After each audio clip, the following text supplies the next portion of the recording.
Hello, ladies and gentlemen. Hope you had a wonderful weekend. I know that I did. And, well, we have some more news. Now, I'm going to be a little bit over the place today, not in terms of getting videos out, but in terms of what I'm doing here with videos. Probably going to be one that's more recent, and then a few others that won't be. But without further ado, we have some great breaking news with Bud Light and their intimate downfall. Now, I know you guys are probably getting tired of all the Bud Light news and all this other stuff, but it's usually, I'm only reporting on mostly the big stuff that's happening with Bud Light. Not necessarily every single thing, probably like what some other YouTube creators are doing, what have you. I'm not trying to do that. I'm just trying to get the biggest stuff. And every single time that this happens, we have this. So, without further ado, we have, come back, Bud. Indiana bar pleads for customers to return after telling them they were not welcome for speaking out against Dylan Mulvaney Bud Light partnership. So we have, in the days of the partnership, $6 billion was wiped off the parent company on Eisenhower's market cap as a massive debate was sparked over trans issues in the U.S. Initially, the bar backed the partnership and claimed on April 11th that any patrons wanting to voice their concerns about the issue would be immediately asked to pay their bill and leave. But Separate has since walked back on the statement and claimed on Thursday that workers will not censor opinions. The bar has walked back comments about after backlash from their first one. Many Bud Light customers have protested the company's support of Mulvaney. A lot has been said, some correct and some incorrect, and I want to clarify my stance. A statement on the bar's Facebook read. What I really want to convey is this, just respectful. Different opinions are welcome out here as long as they delivered respectfully. We no more want ugly, aggressive, or rude interactions about which sports team someone thinks is better than about societal issues. But see, the biggest thing here is that you guys decided to enter a political spectrum about everything. And then when you did this, you faced the wrath of pretty much majority of Americans. And as I said before in my last video, you didn't just face the wrath of just Republicans or conservatives or what have you, that you think that we're going to be angry against this. I have plenty of people that would even possibly be on my YouTube channel that are Democratic or what have you, that do not like your stuff, that are on the other side. So it's not just Republicans hating this. It's a whole part of America that hating this, and you're being, because women know, for the very least, know that they're being insulted, they're being made fun of. They're not, like, that's just the reality of it. So we have here, so if you can't play nice, then get out of the sandbox. That goes for everyone. Let's remember why we even gather at a bar, to enjoy other companies and raise a glass to civility. Yeah, but again, you didn't really do that, so you're facing the backlash that you deserve. Bar officials blocked comments on the post after several people rushed to slam them for previous ones. Under an event advertisement posted on April 16th, one person wrote, "It'll probably be their last event." The comment received about 200 likes as another person chimed in. "All I want for Christmas is to see this place shut down." Meanwhile, several comments wrote, "Go woke, go broke." Yeah, and I think that this is appropriate, right? Because the reality of it is that these people don't care about you. They want to just do their social justice points, and as long as they get that out of the way, they don't care what happens. And we have to set we as people have to set a standard that, well, if you don't like us and you're actively going to push BS into our stuff, then and all that stuff. My apologies. Then you're going to have to deal with this crazy stuff, right? So, yeah, this is not what they to be expected to be good. In other news, as well, is that entire Bush employs ex-GOP aides for damage control after Democratic fallout. So we have American Accountability Foundation has written a letter to congressional staffers per Fox Business alleging Origin Advocacy has sent its founder and a partner to Capitol Hill on the Bureau's behalf.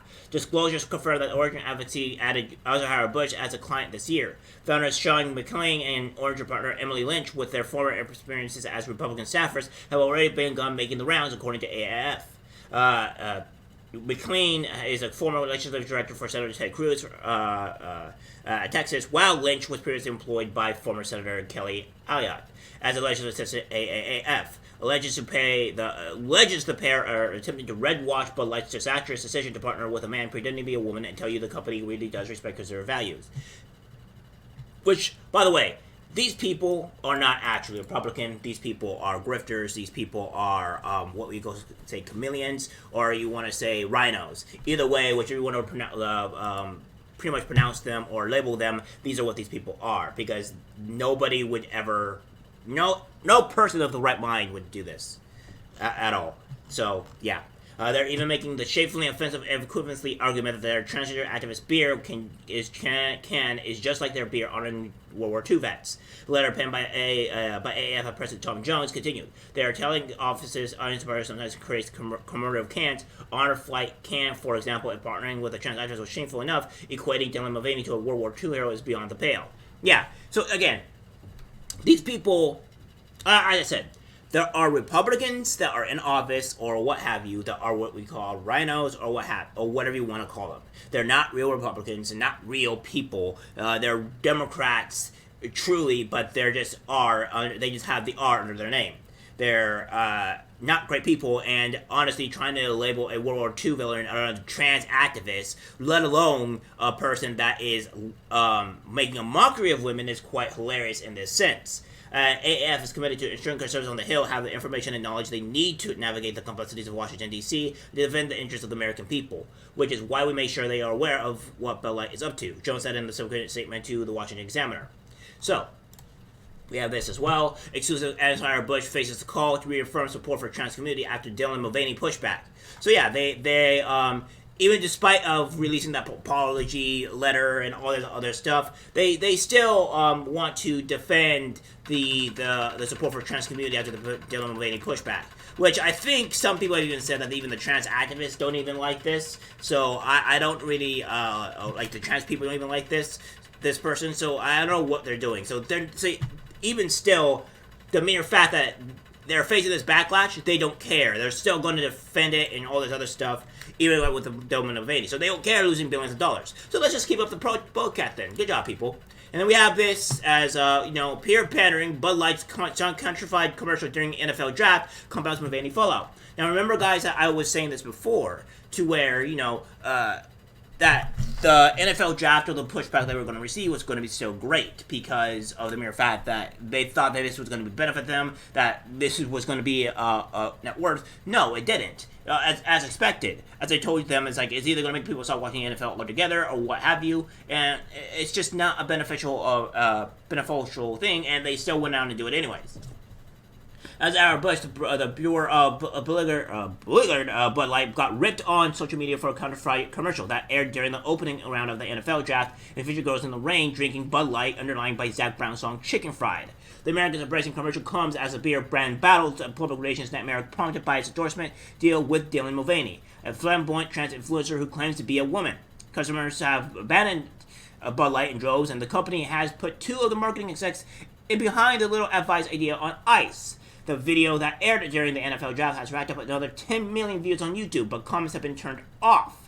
I nearly spit out my youngling, he wrote, invoking the name of a smaller American brewer, my apologies, which has embraced patriotism and the controversy. You don't get to just play one of the most American songs of my time, have a couple of cowgirls run around in the rain, and assume you fixed everything. Don't patronize us. We're not dumb. We may be a little buzzed, but we're not dumb.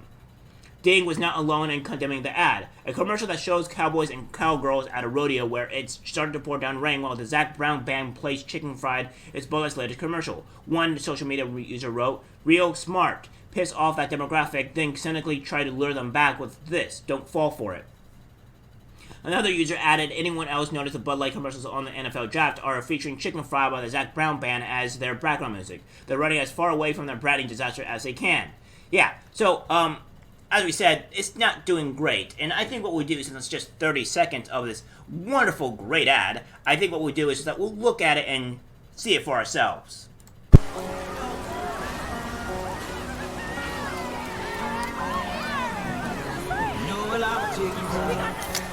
Cold beer on a Friday night, a pair of jeans that fit just right, and the radio.